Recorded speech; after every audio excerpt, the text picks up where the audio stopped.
Kita terus pergi kepada syoknya solat.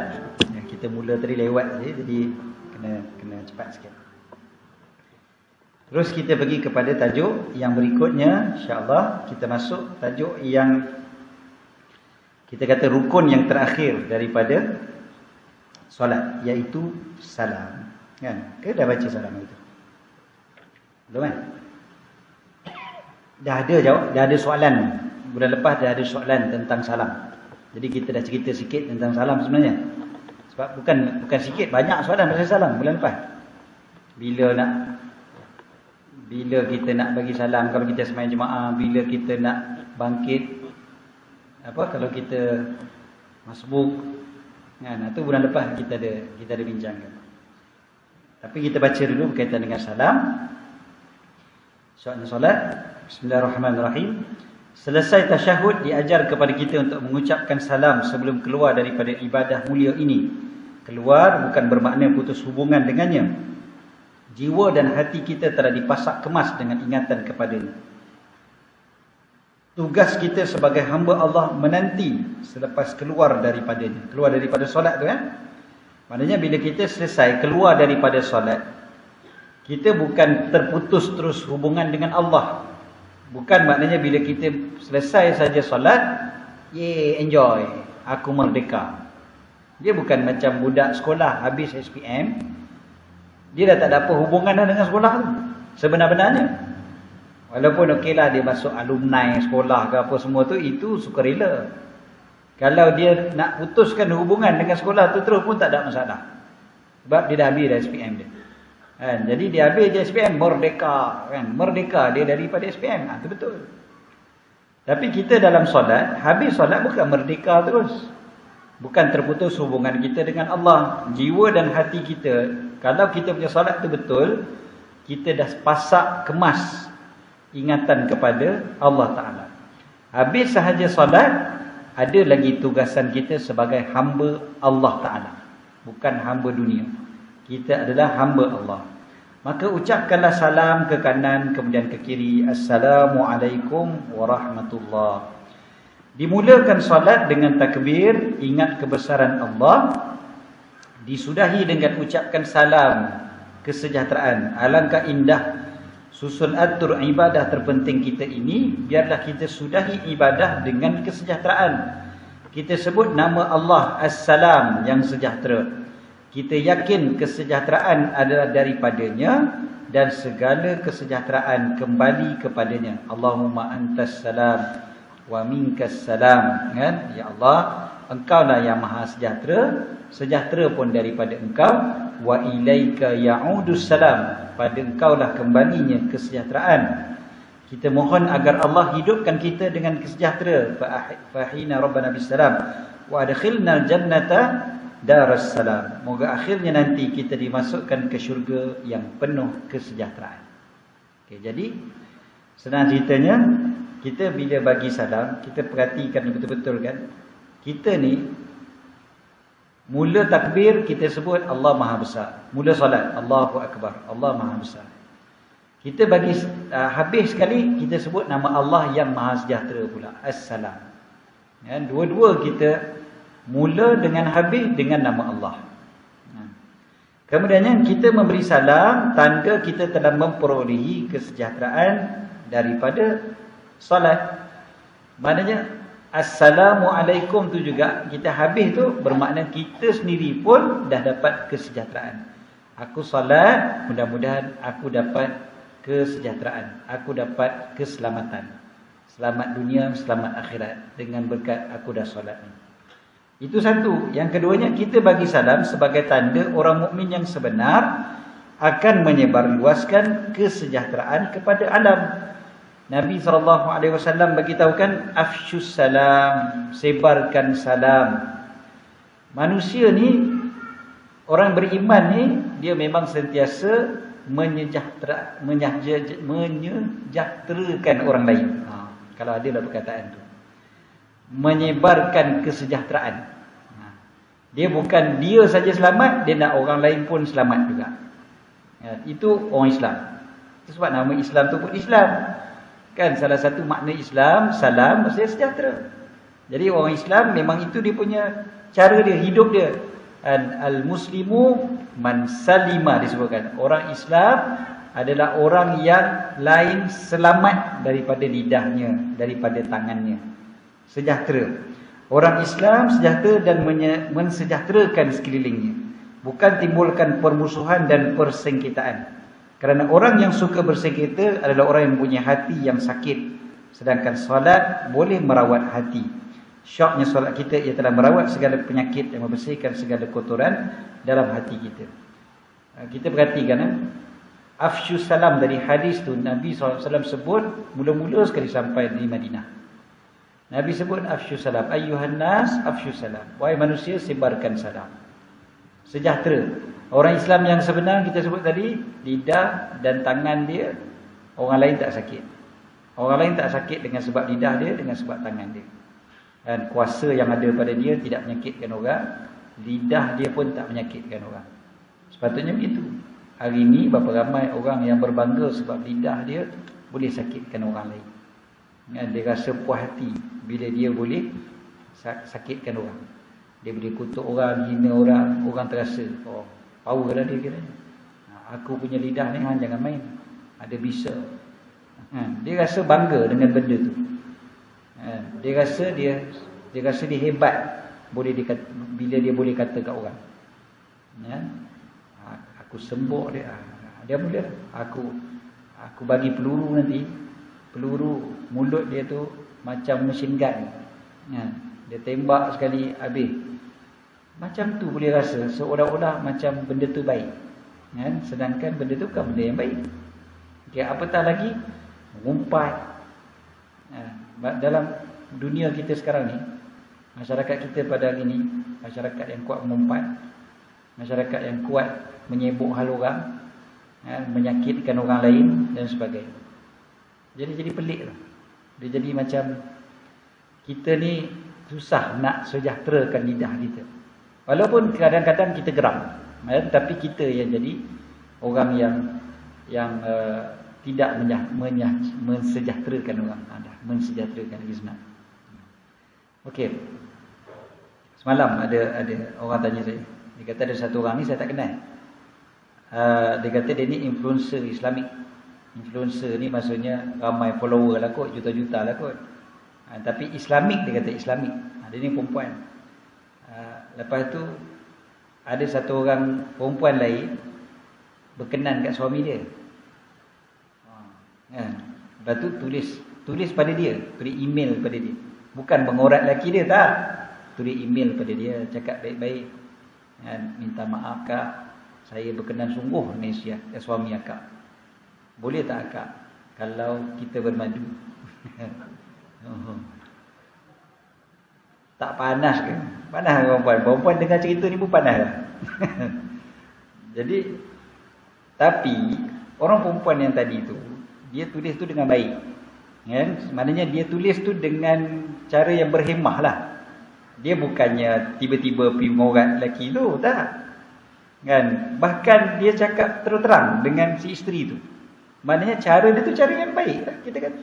Dan dia bukan buat dosa. Dia tak buat dosa kan? Dosa ke buat macam tu? Ada siapa boleh berani kata benda tu dosa? Tak dosa kan? Apa yang dia buat? Dia buat benda yang betul, dengan cara yang betul. Dia email pada orang perempuan tu, dia kata saya memang berkenan sungguh dengan suami akak. Jadi boleh tak kalau kita bermadu lah? Tapi dia punya ayat manis lagi lah. Saya ni pendekkan je lah ayat tu, ringkaskan lah. Jadi apa respon influencer ni tadi? Respon influencer ni dia bukan sekadar jawab sorry not available. Kalau dia jawab macam tu okey lagi kan. Minta maaf saya tak mau bermadu, saya tak bersedia. Ataupun dia minta maaf suami saya dah kata saya satu-satunya isteri dia selama-lamanya.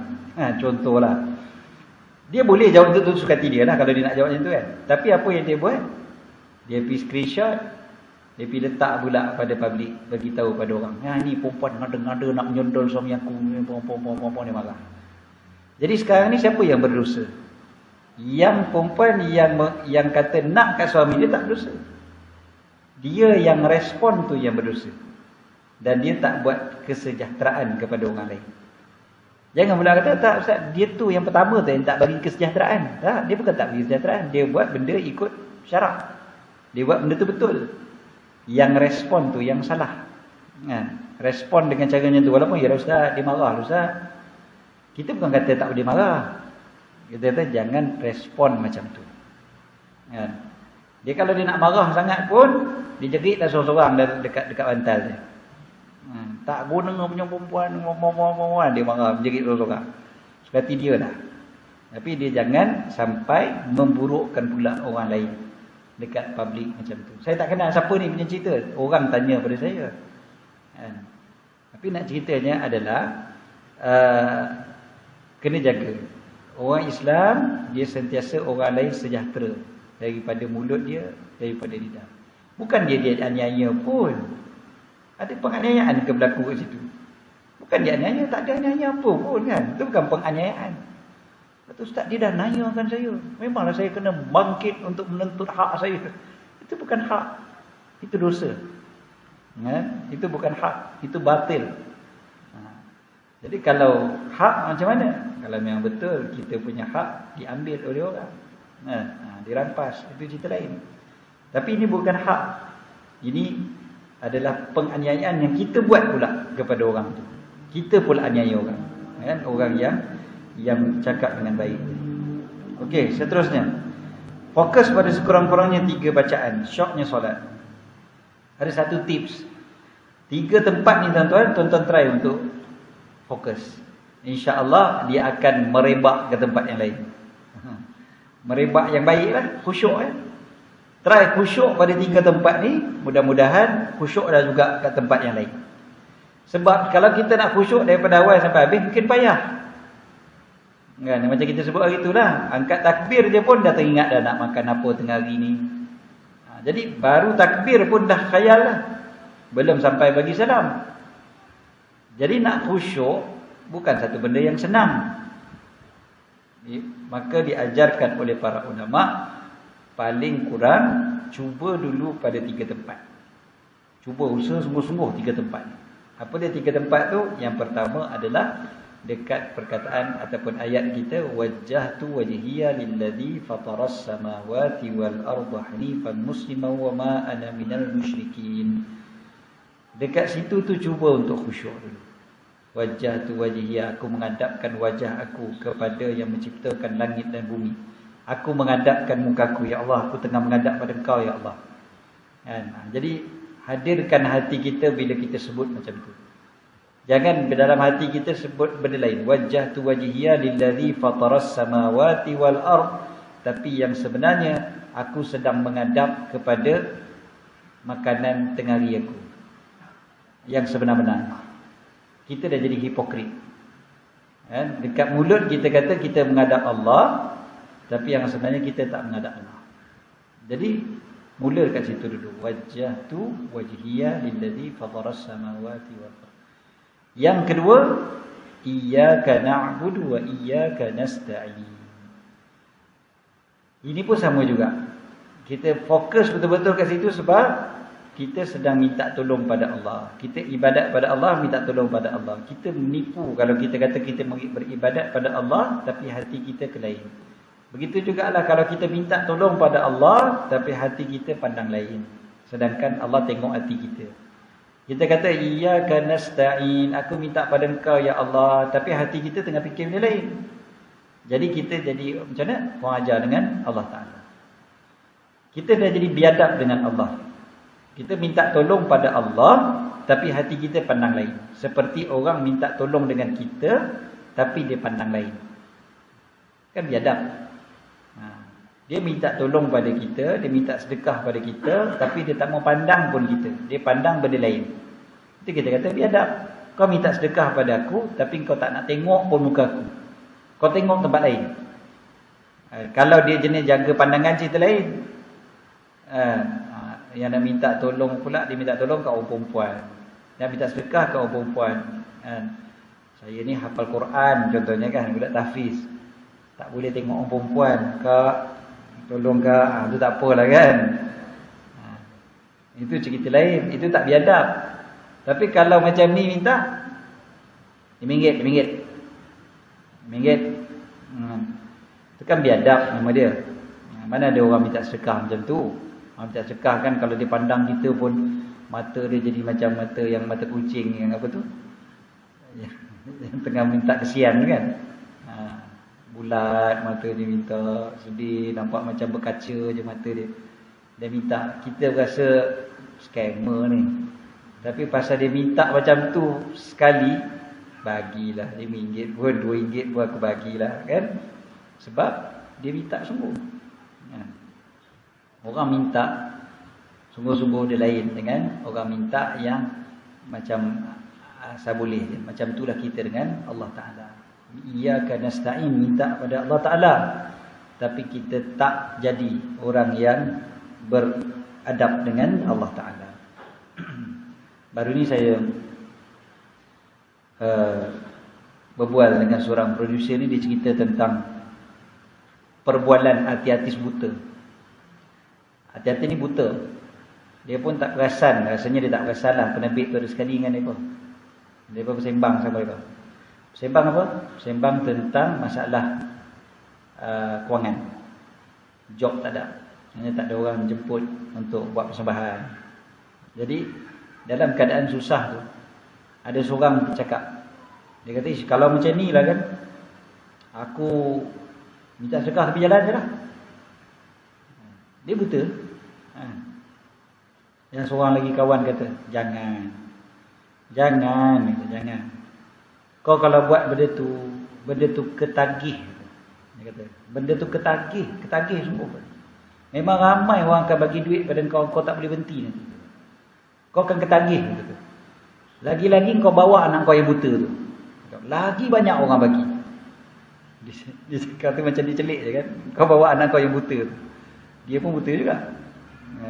Jadi kawan dia tu pun buta juga. Dia kata, kau bawa anak kau yang buta tu. Mungkin anak dia ada berapa orang kot, seorang yang buta kan.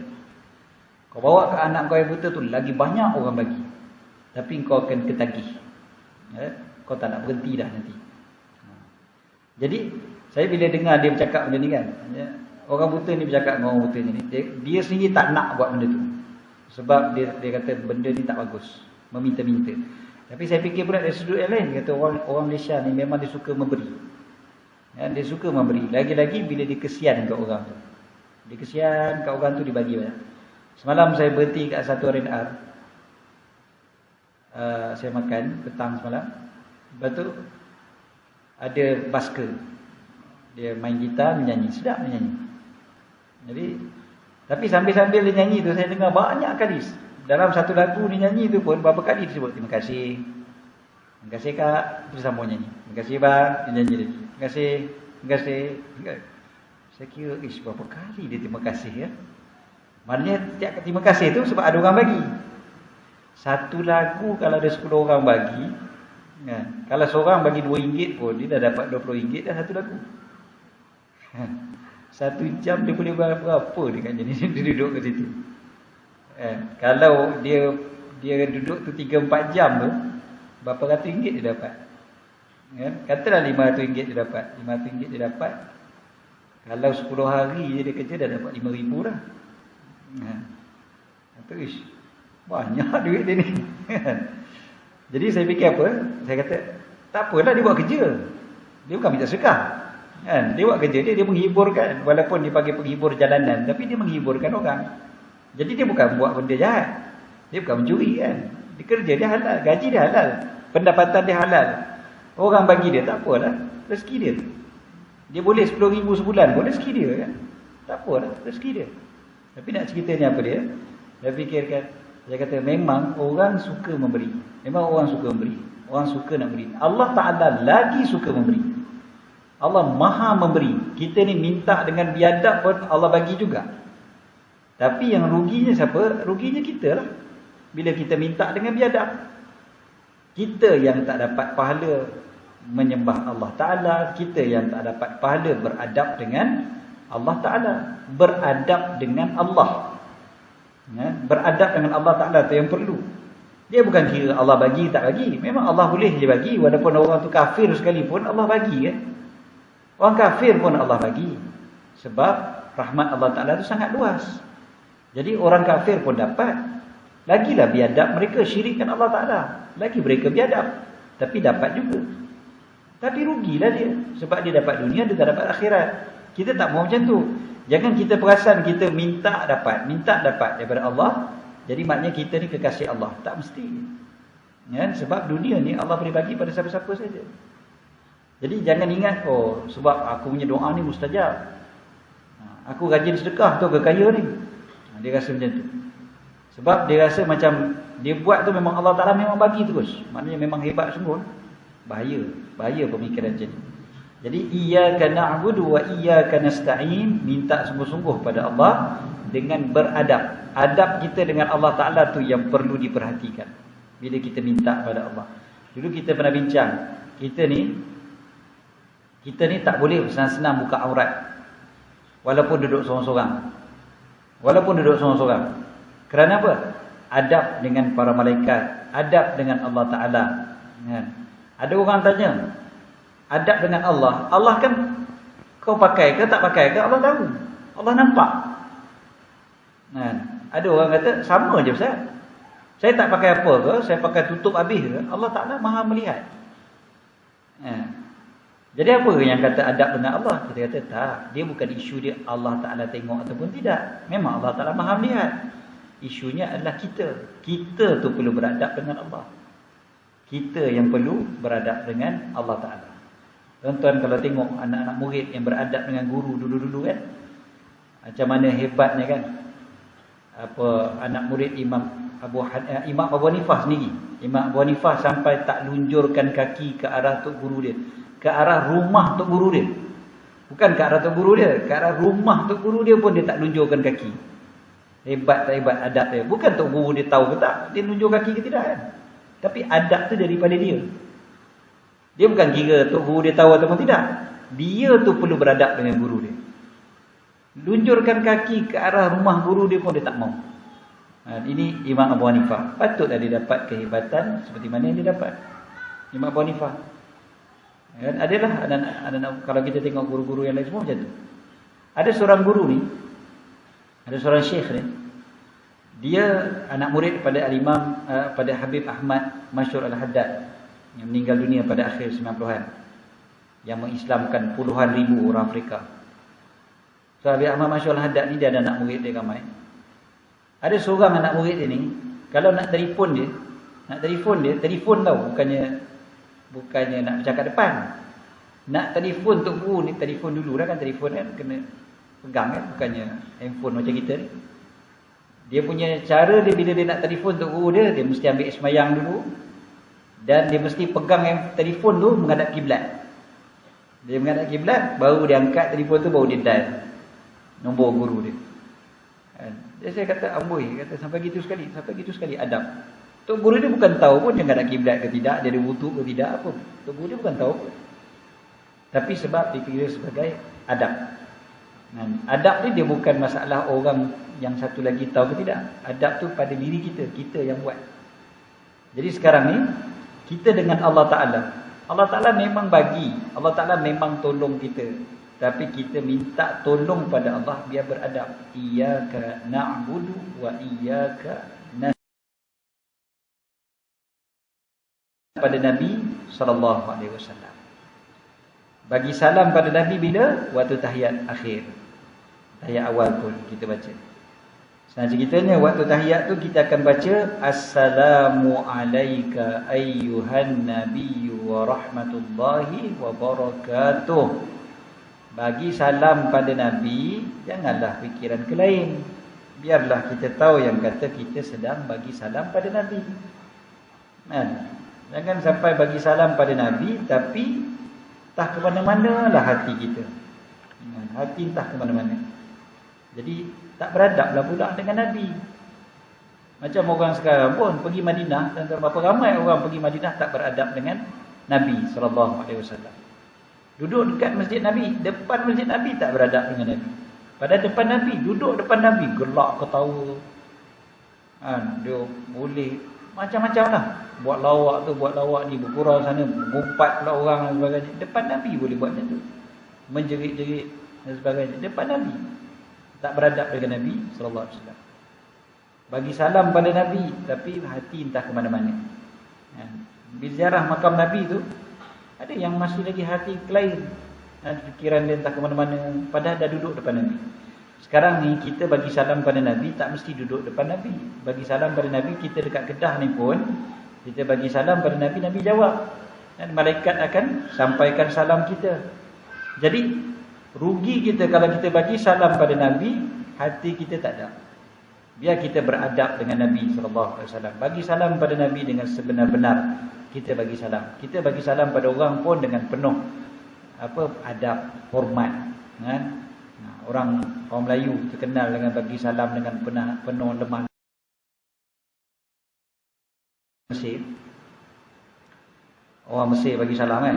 Dia bagi salam pada kita, Assalamualaikum. Dia bagi salam. Jadi itu cara orang Mesir bagi salam. Lepas tu orang Mesir tu kata apa? Dia kata kalau orang Malaysia bagi salam, aku tahu macam mana. Assalamualaikum. Dia sendiri buat.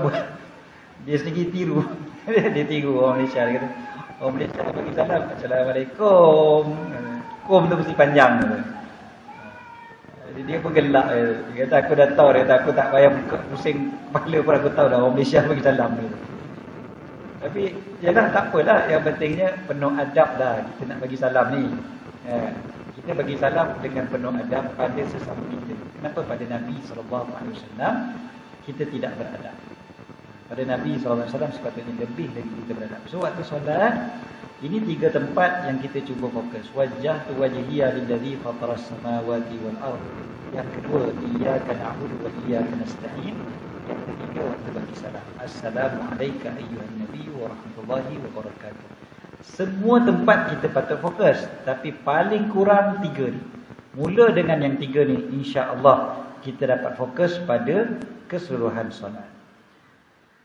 Muka surat seterusnya, peringatan rukun-rukun solat, sunat solat, perkara yang bertakar solat. Yang ini semua kita dah baca, kita dah belajar. Ada 13 rukun solat. Yang lain daripada itu adalah perkara-perkara sunnah. Sama ada sunnah ab'ad ataupun sunnah hayat. Wallahu a'lam. Ada soalan? Kita ada? Sampai kita lagi. Tak naik Kedah ke soalan ni?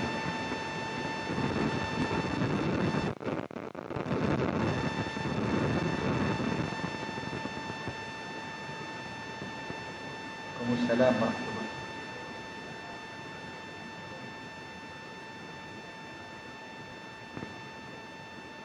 Ya Hayyu ya Qayyum, bi rahmatika astaghith.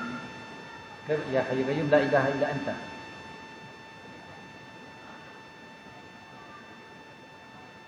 Ini kuntum minaz zalimin. Okey. Minaz zalimin ke minaz zalin? Zalimin, betul lah. Zalimin.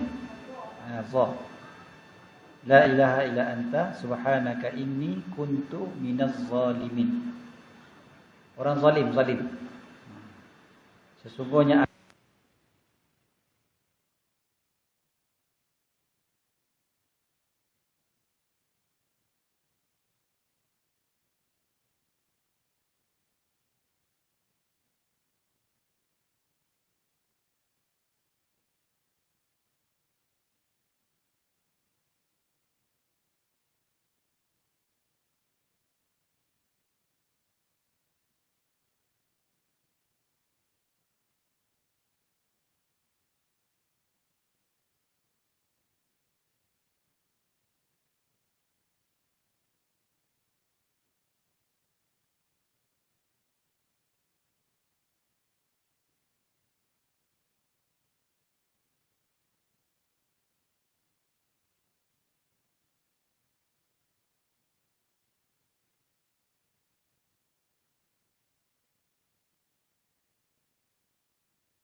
Ya Hayyu Qayyum Al-Qulub Bertahiyah Uslih Lana Amal Fidin Dunia. Ya Hayyu Qayyum Al-Qulub Bertahiyah Uslih Lana Amal Fidin Dunia. Ya Hayyu Qayyum Al-Qulub Bertahiyah Uslih Lana Amal Fidin Dunia.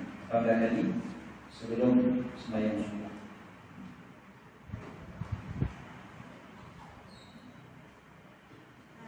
Ya.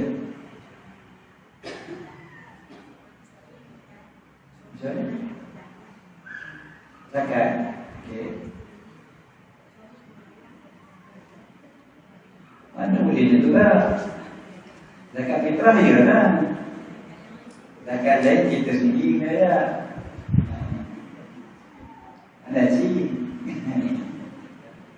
Okey. Harta dia sini. Zakat harta dia beza dengan zakat badan. Zakat badan dia bagi zakat fitrah. Ya, zakat fitrah memang orang yang memberi nafkah, yang wajib bagi nafkah, dia wajib keluarkan zakat untuk orang yang dia wajib bagi nafkah. Hanya isteri, anak-anak. Jadi bapa tu kena bagi zakat, kena keluarkan zakat fitrah. Tapi zakat harta ni dia dikeluarkan daripada harta itu. Daripada harta itu. Jadi contohnya emas. Zakat emas adalah emas. Kan? Zakat wang simpanan adalah wang muslim lah sebab dia dikiaskan kepada harta. Kan? Dia zakat binatang ternak yang dikeluarkan adalah binatang juga. Walaupun binatang dia beza lah. Kan? Tapi dikeluarkan binatang.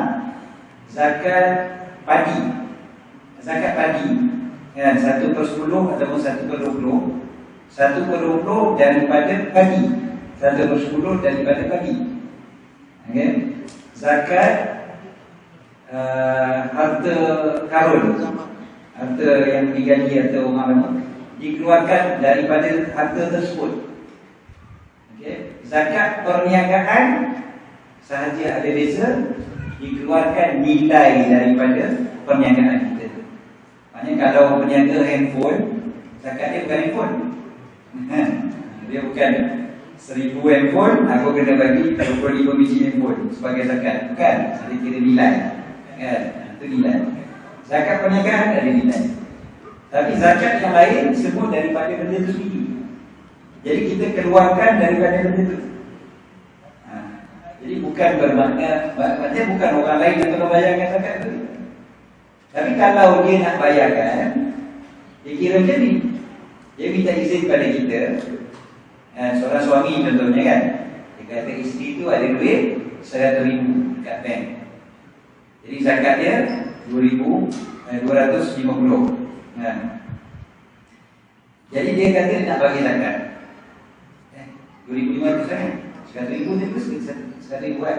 2,500 lah, 2.5 kan? 2.5%. Okay. So 2,500 kan? So 2,500 dia nak keluarkan zakat. So bila dia nak keluarkan zakat, suami tu cakap kat isteri dia, kata ayam tak apalah, abang yang bagi 2,500. Abang tolong bagikan zakat kepada orang 2,500. Bermakna sebenarnya dia buat apa tu? Dia bagi pada kita 2,500 tu, dan 2,500 tu dia tolong keluarkan untuk zakat. Seolah-olahnya macam tu lah. Sebenarnya dia belanja kita. Dia belanja kita. Apa yang dia buat tu boleh tak? Boleh lah. Bahkan baik lah. Tidak ada pahala. Tapi bukan kewajipan dia. Kalau dia tak nak buat, dia kata lah awak yang ada duit 100,000, awak dah keluarkan duit 1,500 tu zakat. Kita pula kena bagi. Bahkan suami tak boleh tu. Duit tu daripada yang 100,000, zakat tu pada harta tu. Jadi kita dah keluarkan 1,500. Allah Allah. Zakat zakat emas. Ya, zakat emas pun emas juga. Tapi bukanlah maknanya kita kena jual emas kita tu. Kita boleh ambil emas yang lain ataupun sekali nilai lah kan. Sebab emas dengan duit ringgit apa semua kita zakat sekali lah. Jadi kita boleh nilaikan lah emas kita tu berapa. Sebab emas dengan perak di zaman Nabi SAW, itulah dia mata wang kan. Mata wangnya adalah emas dengan perak, dinar dan juga dirham. Zaman kita sekarang ni mata wang kita ringgit. Jadi kita boleh keluarkan ringgit. Bukanlah maknanya kita kena jual pula, kita jadi cincin, rantai, gelang tu. Ya. Dam haji. Dam lain. Dam haji, dam umrah. Yang itu memang ulama ada sebutkan tentang adakah yang diwajibkan ke atas individu itu sendiri ataupun orang yang wajib memberi nafkah kepada dia, yang wajib mengeluarkan dam untuk dia. Okey, ada soalan Ustaz? Apa hukum jika kita beri salam pada Nabi SAW semasa solat? Ketika itu kita terbayang-bayangkan makam Nabi SAW di Masjid Nabawi. Assalamualaikum ayuhan Nabi wa rahmatullahi wa barakatuh. Terbayang pintu makam dekat depan, bukan pintu buat dinding tu kan? Terbayangkan dinding dia. Ataupun terbayangkan makam kubah hijau, terbayang Assalamualaikum ayuhan Nabi wa rahmatullahi wa barakatuh. Terbayangkan kubah hijau. Contohnya apa hukum dia? Hukum dia sebenarnya kita sah, tak ada masalah. Tapi betul ke itu caranya? Jawapannya tidak, tak mesti begitu. Dia bukan mesti bayangkan kubah hijau. Tapi kalau dia kata bayangkan kubah hijau tu lah yang mengingatkan aku pada Nabi SAW, tak ada masalah. Tapi jangan bayang tu jadi lama lah. Assalamualaikum ayuhan Nabi wa rahmatullahi wa barakatuh. Bagi salam ringan. Ringan makam Nabi tu kan? Ringan makam Nabi. Assalamualaikum warahmatullahi wabarakatuh. Tapi tak boleh duduk lama-lama kat situ. Boleh handal. Tapi hari tu aku diri juga, tapi boleh handal pun nasib lah. Dia jadi panjang pula dia punya bayangan tu kan. Khayal lah kenapa dia. Dia jadi khayal. Bahaya. Takut dia hilang khusyuk kita.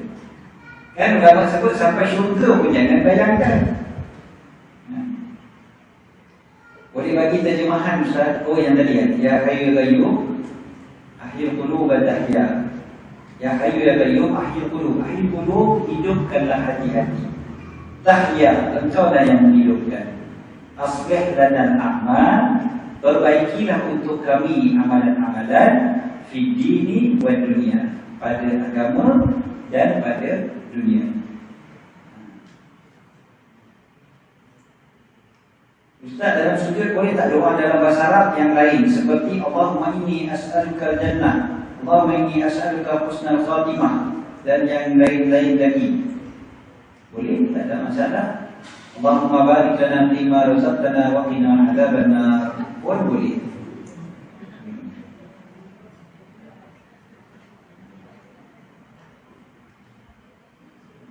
Tapi dalam tu boleh makanan. Ya, sebab dia dapat pakai pada sibukan tu. Ustaz nak tanya, dalam solat semasa bagi salam tersilap, paling ke kiri dulu. Sasul. Adakah solat terbatal? Tak terbatal, solat sah. Sebab kita sebutkan berpaling itu sunnah. Yang rukunnya qauli kan, percakapan tu. Assalamualaikum, itu yang rukunnya. Tak paling langsung pun sah. Apatah lagi kalau pergi paling tinggi dulu. Tak kata Assalamualaikum warahmatullahi wabarakatuh. Tentu pun boleh. Sembahyang sah. Tapi sunnahnya paling ke kanan dulu, lepas tu berpaling ke kiri. Itu sunnah. Itu bukannya rukun. Ustaz, kalau emas tu kita dah wakafkan kat rumah tahfiz, kena ke bayar zakat emas? Wakaf. Kita dah wakafkan maksudnya. Kita dah bagi pada tahfiz tu apa tak? Kalau dah bagi pada tahfiz tu dah bukan milik kita. Bukan milik kita, kita tak kena zakat. Zakat ni kena milik kita. Milik orang kita tak kena zakat. Kalau harta tu milik tahfiz, tak payah zakat dalam. Bukan kita punya, tahfiz punya. Tapi jangan buat main kan. Konon-konon kita nak bagi pada tahfiz, tak kena bagi pun. Jadi memang sungguh-sungguh kita dah bagi pada tahfiz, maka kita dah bukan kita punya. Kita dah tak ada hak pun atas zakat, atas emas. Macam mana nak zakat? Bukan hak kita dah. Kita tak boleh nak tasarruf, kita tak boleh nak berurus niaga dengan harta tu, dengan emas. Dan orang punya, bukan kita punya dah. Macam kalau kita bagi dekat orang duit, lepas tu kita bayar zakat, tak mesti tak perlu. Orang punya, kita pun.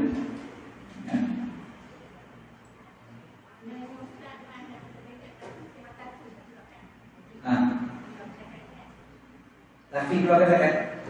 Tak. Kalau kita bagi emas tu pada tahfiz, tahfiz tak perlu keluarkan zakat. Kita pun tak keluarkan zakat. Sebab tahfiz tak keluarkan zakat. Tahfiz tak perlu keluarkan zakat. Sebab apa tahfiz tak perlu keluarkan zakat? Sebab yang wajib keluarkan zakat adalah individu, bukannya sekolah, institusi. Institusi tak wajib keluarkan zakat. Dia tak ada zakat ke atas institusi. Dia orang perseorangan yang kena zakat. Tapi kalau syarikat bukan orang tu yang kena zakat sebenarnya, bukan syarikat. Asalnya contoh kita share 2 orang berniaga, ada 100,000 kan? Yang kena zakat sebenarnya adalah individu yang 2 orang yang dalam syarikat. Jadi katakanlah 50-50 contoh kan, bahagian dia seorang 50,000, seorang 50,000.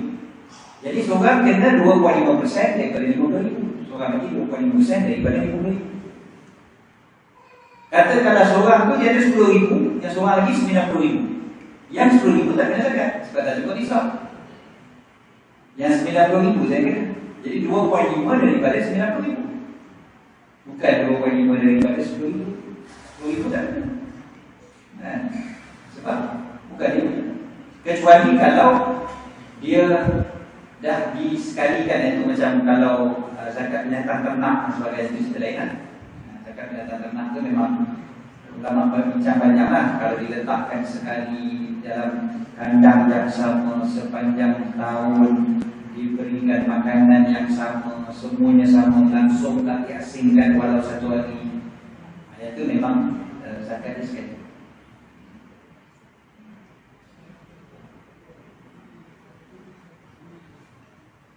Semasa baca tahiyat akhir rasa was-was, dah baca tasyahud atau tidak, boleh ulang balik bacaan tahiyat akhir dari awal sampai habis. Kalau kita was-was baca tasyahud ataupun tidak, bacalah tasyahud balik. Tak payahlah baca daripada awal tahiyatul barakatuh salawat. Tasyahud kat sini mungkin maksud dia asyhadu an la ilaha illallah, sebab dia dibezakan dengan tahiyat. Lama kadang-kadang sekali kan maksudnya semua sekali kita tasyahud, tak apalah. So kalau dia kata dia dah baca tahiyat, cuma tasyahud yang dia was-was, maka ulang balik tasyahud dan selawat. Sebab dia kena ikut tertib kan, kena tasyahud dulu baru selawat. Ustaz, setiap bulan kita infak iuran untuk iuran budak-budak tahfiz, boleh tak kita niatkan sebagai zakat? Tengoklah, kalau budak-budak tahfiz tu memang asnaf dan kekal dia sebagai asnaf sampai kita wajib bayar zakat. Kalau bayar setiap bulan, maknanya zakat kita tu belum wajib lagi. Kita wajib bayar zakat apabila dah cukup haul. Kalau kita bayar dulu boleh, bukan tak boleh. Tapi belum wajib. Wajib ni bila? Bila dah cukup setahun. Tapi kita tak mau bayar bila dah cukup setahun, sebab kita risau kalau dah cukup setahun, lagi banyak tak kita bayar. Jadi kita bayar sikit-sikit setiap bulan. Boleh, bukan tak boleh. Tapi syaratnya bayar. Syaratnya adalah asnaf tu memang kekal sebagai asnaf waktu kita wajib bayar apa ni. Kalau tiba-tiba dia jadi kaya, bermakna kita dah tak bagi zakat kepada asnaf. Ataupun kita pula jatuh miskin, tak wajib bagi zakat. Jadi yang kita bagi sebelum-sebelum tu, dia jadi sedekah. Dia tak jadi zakat, dia jadi sedekah. Sebab waktu tu belum wajib kita bayar zakat. Tengok-tengok tak cukup nisab, tak cukup haul, tak cukup nisab. Maksudnya cukup hujung tahun, duit kita ada 10,000 je, tak cukup nisab. Bermakna sebenarnya kita tak wajib zakat. Rupanya duit kita memang tak cukup nisab. Kita ingat cukup. Sekali kita dah belanja macam-macam, habis tinggal 10,000. 10,000 tak cukup nisab. Nisab sekarang ni lebih kurang 20,000. Jadi kalau duit kita 10,000 je, memang tak kena zakat. Jadi zakat yang kita dah bagi sebelum ni, itu dikira sedekah. Itu tak dikira sebagai zakat.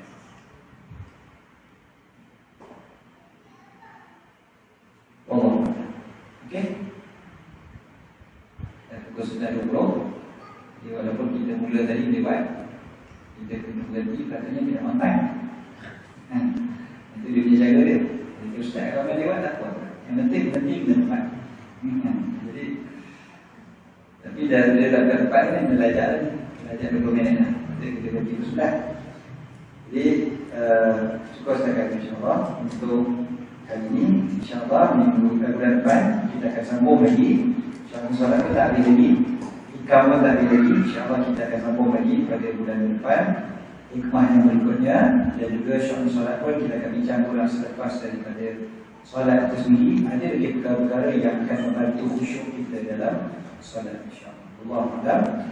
Qul hadza wa sallallahu alaihi wa sallam. Bismillahirrahmanirrahim. Rabbana fa'alna ma 'allamtana wa bi'ilmina alladhi yanfa'una wa bi'ilmina faka'lana wa qarabatin lana fi dinina wa an kulli unsa wa dhakara wa fiqna wa fiqhum bima taqdi qawla wa fi'la karama wa rizqi kulla halalan da'ima wa akhila atbiya ulama nazar al-khair wa kulla syar. Rabbana aslih lana kulla syukur wa akthir bi-ridha minka al-uyud wa qdi 'anna rabbana kulla diyun qabla an ya'tana rusulul manun wa ghfir wasbir anta akram man satar. Wa sallallahu alaihi خفى مكرك دعانا الوفاء بكتاب فيه للناس الشفاء وعلى الآل الكرام الشرفاء وعلى صحب المصابيح والوراء. اللهم اهدنا بهداك واجعلنا ممن يسارع في رضاك ولا تولنا وليا سواك ولا تجعلنا ممن خالف أمرك وعصاك. وحسبنا الله ونعم الوكيل لا حول ولا قوة إلا بالله العلي العظيم. صلى الله على سيدنا محمد وعلى آله وصحبه وسلم. الحمد لله رب العالمين.